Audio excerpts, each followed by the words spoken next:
നമ്മുടെ മധുരനൊമ്പരക്കാരൻ്റെ full എപ്പിസോഡിൻ്റെ review ആണ്. അങ്ങനെ ഇന്നത്തെ നമ്മുടെ മധുരനൊമ്പരക്കാരൻ്റെ എപ്പിസോഡിനകത്ത് നമ്മുടെ ഹരിയും നിത്യയും ഒരേ സ്ഥലത്ത്, അത് നിത്യയുടെ ഗ്രാമത്തിൽ വന്ന് ചേർന്നിരിക്കുവാണ്. ഹരി അവാർഡ് മേടിക്കാനും അത് മേടിക്കുന്നത് നിത്യയുടെ അമ്മയുടെ പേരിലുള്ള അവാർഡും. പക്ഷേ ഇത് കൊടുക്കാനായിട്ട് നിൽക്കുമ്പോഴാണ് നിത്യയുടെ അച്ഛൻ പോലും ഹരിയെ കാണുന്നത്. എടോ താനാണോടോ, താനാണെന്നറിഞ്ഞതിനകത്ത് ഈ മേടിക്കുന്നതിനകത്ത് എനിക്ക് ഭയങ്കര സന്തോഷമുണ്ടോ എന്ന് നിത്യയുടെ അച്ഛൻ ഹരിയോട് പറയുന്നുണ്ട്. പക്ഷേ ഹരിക്കും നിത്യയ്ക്കും ഒരേ സ്ഥലത്ത് നിന്നിട്ടും അങ്ങോട്ടേക്ക് ഒരു ഭാഗത്തേക്ക് ഹരി പോകുമ്പോൾ ഇങ്ങോട്ടേക്ക് തിരിച്ച് നിത്യ വന്നിട്ടും പരസ്പരം കാണാനാകാതെ പോകുന്നുണ്ട്. ഇതിനും കാരണം മറ്റാരുമല്ല, നമ്മുടെ ജീവൻ തന്നെയാണ് ഇതിൻ്റെ പിറകിലുള്ള കാരണം. ജീവൻ കാണിക്കുന്ന ഓരോരോ കോപ്രായത്തരങ്ങൾ കൊണ്ട് നിത്യയ്ക്ക് എന്താണ് ഹരിയെ കാണാൻ പറ്റിയതില്ല. തൻ്റെ മനസ്സിൽ ഇന്ന് ഹരി ഈ അവാർഡ് ഒരാൾക്ക് വേണ്ടി ഡെഡിക്കേറ്റ് പോലും ചെയ്യുന്നുണ്ട്. അതിൻ്റെ ഡീറ്റെയിൽസ് പറയാം. അപ്പം നമുക്ക് ഇന്ന് ഡീറ്റെയിൽ റിവ്യൂ നോക്കാം. അപ്പോൾ ഇന്ന് എപ്പിസോഡ് തുടങ്ങുമ്പോൾ തന്നെ എന്താണ്, നിത്യയുടെ സാരി എങ്ങനെയെങ്കിലും മാറ്റിക്കണം. പ്രത്യേകിച്ച് ആ ബാക്ക് ഓപ്പൺ ബ്ലൗസൊക്കെ ഇട്ട് നിത്യ സുന്ദരമായിട്ടൊന്നും എൻ്റെ കൂടെ വരണ്ട, എന്നിട്ട് വേണം നാട്ടിലുള്ളവന്മാരുടെയൊക്കെ കണ്ണ് ഇങ്ങോട്ടേക്ക് മേടിക്കാൻ എന്നുള്ള രീതിക്കകത്ത് നിത്യനെ നോക്കി എന്താണ് അസൂയപ്പെട്ട് നിൽക്കുന്ന ജീവൻ കാണിച്ചു കൂട്ടുന്നത് ചെറിയ കാര്യങ്ങളൊന്നുമല്ല. പൂജയിൽ പ്രാർത്ഥിക്കുക എന്നതാണ് വലിയ കാര്യം. പക്ഷേ ഇവിടെ പൂജാമുറിയിലെ എണ്ണ എടുത്ത് നിത്യയുടെ സാരി അപ്പാടെ എന്താണ് ആ എണ്ണ ഒഴിച്ച് നശിപ്പിക്കുകയാണ്. എന്നിട്ട് എന്താണ് നിത്യ അങ്ങോട്ടേക്ക് തെന്നി വീഴാൻ പോകുമ്പോൾ നിത്യനെ കൈകൊണ്ടെടുത്ത് കോരിയെടുത്തിട്ട് നിനക്ക് എന്ത് വന്നാൽ ഞാനുണ്ടല്ലോ എന്ന് റൊമാൻറ്റിക്കായിട്ട് സംസാരിച്ച് പാവം നിത്യനെ മണ്ടിയാക്കി എന്നുള്ളതാണ് സത്യം. അതും ഒരു പൂജാമുറി വെച്ചിട്ട് ഒരു ഭാര്യയെ മണ്ടിയാക്കുന്ന അത്ര ചെറിയ കാര്യമൊന്നുമല്ല. അങ്ങനെ മണ്ടി ആക്കിയതിന് ശേഷം നിത്യടുത്ത് എന്താണ് പറയുവാണ്, താൻ പോയി എന്തായാലും സാരയൊക്കെ പല്ലായില്ലേ, ഇനി ഇത് മാറ്റിക്കൊണ്ട് വാ.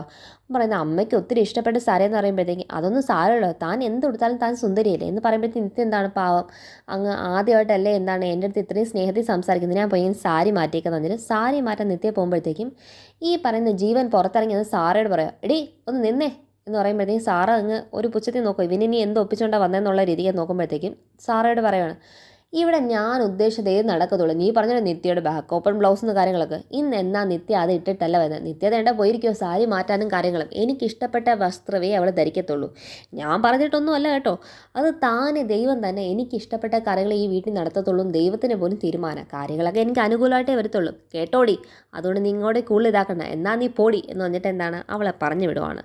അവളാണ് ഇവൻ പറയുന്നതിന് ഒരു പുല്ല് വില കൽപ്പിക്കുന്നില്ല. കാരണം ഒരു സൈക്കോ പറയുന്നതിന് ആരെത്ര വില കൽപ്പിക്കാൻ, കാരണം ഇവൻ്റെ ആ ഒരു മാനസിക പിരിമുറുക്കം കണ്ടിട്ട് അവൾ തന്നെ ഇരിക്കും, ഇവൻ്റെ ഒരു ശല്യം എന്ന് വെച്ചിട്ട് അവൾ അങ്ങ് പോവുകയാണ്. പിന്നെ കാണിക്കുന്ന നേരെ എന്താണ്, നിത്യ വേറെ സാരിയെ കൊടുത്ത് യെല്ലോ സാരിയെ കൊടുത്ത് നേരെ എന്താണ് ഗ്രാമത്തിലേക്ക് വന്നു കഴിഞ്ഞു. അപ്പോഴത്തേക്ക് എന്താണ് അവിടുത്തെ സംഘാടകർ എന്താണ് ഈ വിമൻസ് ക്ലബിൻ്റെ കാര്യങ്ങളും എല്ലാം പറയുന്നുണ്ട്, എല്ലാവർക്കും സ്വാഗതം പറയുന്നുണ്ട്. അവിടുത്തെ പ്രസിഡൻറ്റിനൊക്കെ സ്വാഗതം ചെയ്ത് നിൽക്കുമ്പോഴത്തേക്കും നിത്യയുടെ എന്താണ് അതിന് മുന്നേ ഹരിയുടെ വണ്ടി വരുവാണ്. ഹരിയുടെ വണ്ടി വരുമ്പോഴത്തേക്കും ഹരി പറയുന്നുണ്ട്, എനിക്ക് ഒട്ടും സമയമില്ല, കാരണം ഞങ്ങളിപ്പോൾ യഥാർത്ഥത്തിൽ ഇങ്ങോട്ടേക്ക് വേണ്ടി വന്നതല്ല, യഥാർത്ഥത്തിൽ ഞങ്ങളൊരു അമ്പലത്തിലേക്ക് വേണ്ടിയുള്ള വലിയൊരു ട്രിപ്പിലേക്കാണ്. അപ്പോൾ അതിനെ നടുക്ക് അവാർഡ് മേടിക്കാനായിട്ടൊന്നും സമയമില്ല എന്ന് നിങ്ങളൊന്ന് അറിയിപ്പിക്കാൻ വേണ്ടി മാത്രം ഇവിടെ നിന്ന് ഇറങ്ങിയെന്നേ ഉള്ളൂ എന്ന് പറയുമ്പോഴത്തേക്കും സംഘാടകരെ പറയുന്നുണ്ട്, അതൊന്നും പറ്റത്തില്ല ഹരി, ഇവിടം വരെ വന്നെങ്കിൽ അവാർഡ് മേടിച്ച് ഹരി അതിന് വേണ്ടി തന്നിട്ട് മാത്രമേ ഹരി ഇവിടെ നിന്ന് വിടത്തുള്ളൂ എന്ന് പറയുമ്പോഴത്തേക്കും ഹരി അതിന് ഒട്ടും വില്ലിങ് അല്ല. കാരണം ബാക്കിയുള്ളവരുടെ സമയം കൂടെ ഞാൻ മുഖാന്തരം നഷ്ടപ്പെടുമല്ലോ എന്നുള്ള രീതിയിൽ വിഷമത്തിൽ ഹരി നിൽക്കുമ്പോഴത്തേക്കും അവിടെ ഹരി എടുത്ത് എന്താണ് അമ്മാൻ പറയണം, എടാ സാരമില്ലടാ മോനെ, ഇവിടെ സമയമില്ലാത്തവന്മാരൊക്കെ പോട്ടെ, ഞാൻ നിൻ്റെ കൂടെ നിൽപ്പുണ്ട്, നിനക്ക് ആദ്യമായിട്ട് നിന്നെ എഴുതിയ കവിതയ്ക്ക് ആദ്യമായി കിട്ടുന്ന ഒരു അംഗീകാരമല്ലേ മോനെ, അതെങ്ങനെ നമുക്ക് വേണ്ടെന്ന് വെക്കാനാ എന്ന് പറയുമ്പോഴത്തേക്കും ഹരി എന്താണ് അവിടെ നിർബന്ധമായിട്ട് അവാർഡിന് വേണ്ടി നിൽക്കേണ്ടവരുമാണ്. അപ്പം ഹരി വന്നതൊന്നും നമ്മുടെ എന്താണ് വേറെ ആരും കണ്ടിട്ടില്ല.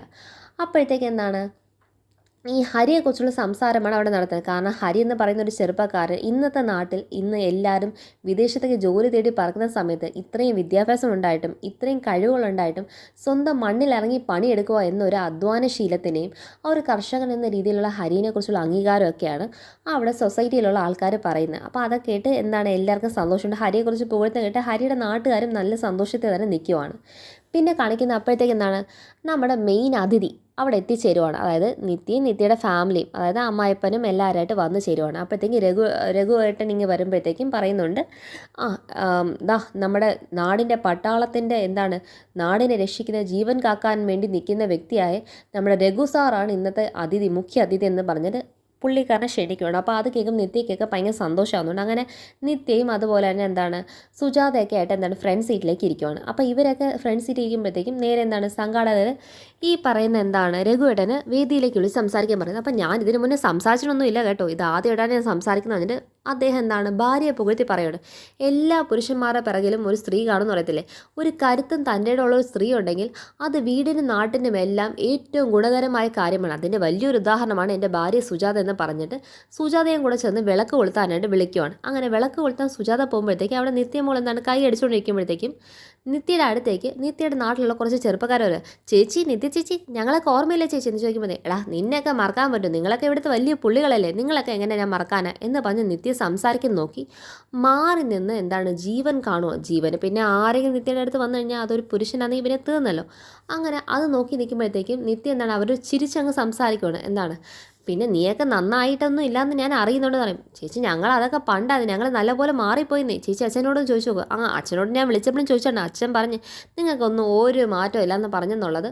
അപ്പം ചേച്ചി അതൊക്കെ ചുമ്മാ പറയുക. ഞാൻ നോക്കട്ടെ എന്ന് പറഞ്ഞിട്ട് എന്താണ് അവരുടെ സംസാരം അവിടെ തീർന്നു. അവർ ചിരിച്ചു, ഒന്ന് രസം പറഞ്ഞു. കാരണം നാട്ടിൽ ഇത്രയും നാളുകൊണ്ട് ജീവിച്ച വ്യക്തികളാണ്, പരസ്പരം സംസാരിക്കാതിരിക്കൂ. അപ്പം ഇത് കണ്ടിട്ട് അത് മനസ്സിലാക്കുള്ള ഒരു കോമൺ സെൻസ് പോലും ഇല്ലാതെ നേരെ എന്താണ് നിത്യേനെ ഷൂഷു എന്ന് പറഞ്ഞിട്ട് എന്താണ് നേരെ വിളിച്ച് ഈ പറയുന്ന എന്താണ് ജീവൻ നിത്യൻ എന്താണ് അമ്പലത്തിൻ്റെ പുറകുവശത്തേക്ക് കൊണ്ടുപോയിട്ട് നിത്യ പൊരിയെ ഇട്ട് വഴക്ക് പറയുവാണ്. നീ ഇവിടെ എന്തോ എല്ലാം കാണിച്ചുകൊണ്ട് ഇവിടെ ഇരിക്കാൻ വേണ്ടിയിട്ടാണോ വന്നത്? ആ ബ്ലൗസും സാരിയൊക്കെ നേരെ പിടിച്ചിട്ട് ഇവിടെ മര്യാദയ്ക്ക് മര്യാദയ്ക്ക് ഉടുക്കുന്ന വസ്ത്രം കൊണ്ട് എല്ലാ ശരീരഭാഗവും മറച്ച് നിൽക്കാൻ പറ്റുമെങ്കിൽ നീ ഇവിടെ നിന്നാൽ മതി, അല്ലെങ്കിൽ നിന്നെ ഞാൻ പച്ചയ്ക്ക് കത്തിക്കും.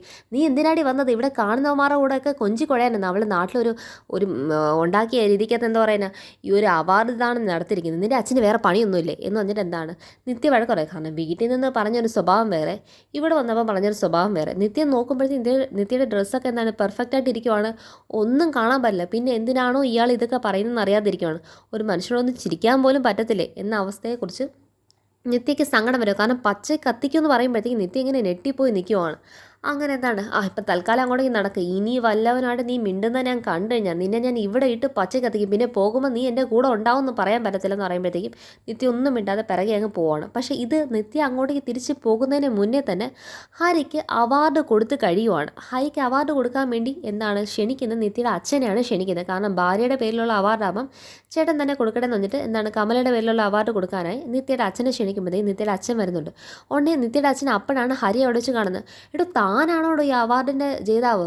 താനാന്ന് പറഞ്ഞാൽ എനിക്ക് ഭയങ്കര സന്തോഷമുണ്ടോ കേട്ടോ എന്ന് പറയുമ്പോഴത്തേക്കും അയ്യോ എന്ന് പറഞ്ഞിട്ട് സംസാരിച്ച് അവരെന്താണ് ഒരുമിച്ച് സംസാരിച്ച് നേരെ അവാർഡ് മേടിക്കാൻ കയറുകയാണ്. അങ്ങനെ ഹരിക്ക് അവാർഡ് കൊടുക്കുമ്പോൾ ഹരി പറയുന്നുണ്ട്, ഞാൻ ഒരു വലിയ എഴുത്തുകാരനൊന്നുമല്ല, ഇത് ആദ്യമായിട്ട് ഞാനൊരു കവിത എഴുതി അതൊരു പബ്ലിഷിംഗ് ഹൗസിന് കൊടുത്തപ്പോഴത്തേക്കും അവരത് പ്രസിദ്ധീകരിച്ചുകൊണ്ട് ഞാനൊരു കവിയായി. പക്ഷേ എന്ന് പറഞ്ഞിട്ട് ഇതിൻ്റെ ഫുൾ ക്രെഡിറ്റ് എനിക്കൊന്നും അല്ല കേട്ടോ, അതെങ്ങനെയോ സംഭവിച്ച കാര്യം. പക്ഷേ ഇന്ന് ഈ അവാർഡ് എനിക്ക് കിട്ടിയപ്പോൾ ഈ അവാർഡ് ഞാൻ മറ്റൊരാൾക്കും കൂടെ ഡെഡിക്കേറ്റ് ചെയ്യുന്നു. കാരണം അന്ന് എല്ലാവരും നോക്കിയിരിക്കും ഇത് ആർക്കായിരിക്കും ഡെഡിക്കേറ്റ് ചെയ്യുന്നതെന്ന്. പക്ഷേ ഇതൊന്നും കേൾക്കാൻ ഈ ഡെഡിക്കേറ്റ് ചെയ്യുന്നത് നമ്മുടെ നിത്യയ്ക്കാണ്. പക്ഷേ ഇതൊന്നും കേൾക്കാൻ വേണ്ടി നമ്മുടെ നിത്യ അവിടെ ഇല്ല.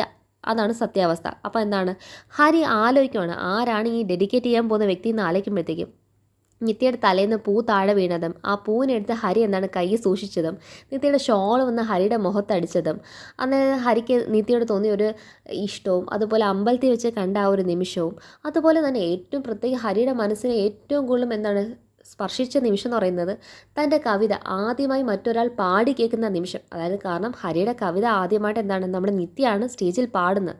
അപ്പോൾ അത് കേട്ട ആ നിമിഷവും അതിൻ്റെ ആ ഓർമ്മകളൊക്കെ ഹരി മനസ്സിങ്ങനെ കൊണ്ടുവരുവാണ്. എന്നിട്ട് പറയുവാണ്, എന്നെ ഈ കവിത എഴുതാൻ ഏറ്റവും കൂടുതൽ പ്രേരിപ്പിച്ച ഒരു വ്യക്തി, അതിന് ഒരു പ്രചോദനമായ ഒരു വ്യക്തി, എൻ്റെ കവിതകളെ എന്നെക്കാൾ സ്നേഹിക്കുന്ന ഒരു വ്യക്തി, ആ വ്യക്തിക്ക് ഞാൻ എന്താണ് എൻ്റെ അവാർഡ് എന്താണ് ഡെഡിക്കേറ്റ് ചെയ്തു എന്ന് പറഞ്ഞിട്ട് ഹരി അവാർഡ് മേടിച്ചിട്ട് ഹരി താഴേക്ക് ഇറങ്ങി. ഹരി അങ്ങോട്ടേക്ക് ഒരു ഭാഗത്തേക്ക് സൈഡിലേക്ക് പോകുമ്പോഴാണ് നിത്യ തിരിച്ചിങ്ങോട്ട് വരുന്നത്. രണ്ടുപേരും ക്രോസ് ചെയ്തു, പക്ഷേ രണ്ടുപേരെ മുഖോട് മുഖം പോലും കാണാൻ പറ്റിയില്ല. ഹരി നിത്യയെ കണ്ടതെങ്കിൽ ഹരി തീർച്ചയായിട്ടും നിത്യയെ തിരിച്ചറിഞ്ഞതിനെ ആയിരുന്നു. കാരണം എന്താണ് ഒന്നുമില്ലെങ്കിൽ അടുത്ത് വരുന്ന ആ ഒരു വൈബെങ്കിലും മനസ്സിലാക്കാൻ പറ്റിയില്ല. പക്ഷേ എന്താണ് തിരിച്ചെന്താണ് രണ്ടുപേർക്കും കാണാൻ പറ്റില്ല. പിറകെ തന്നെ നമ്മുടെ ജീവനും കൂടെ വന്നു. അതായിരുന്നു ഇന്നത്തെ എന്താണ് പരസ്പരം കാണാൻ ഒരു രീതിയിലും പറ്റാതെ പോയ ആ ഒരു നിമിഷം. അതായിരുന്നു ഇന്നത്തെ സീരിയലിൻ്റെ വലിയ ഹൈലൈറ്റ്. അപ്പം എല്ലാവരും ഇഷ്ടപ്പെടും എന്ന് വിചാരിക്കുന്നു. എല്ലാം ലൈക്ക് ചെയ്യൂ, ഷെയർ ചെയ്യൂ, കമൻറ്റ് ചെയ്യൂ, സബ്സ്ക്രൈബ് ചെയ്യൂ. താങ്ക്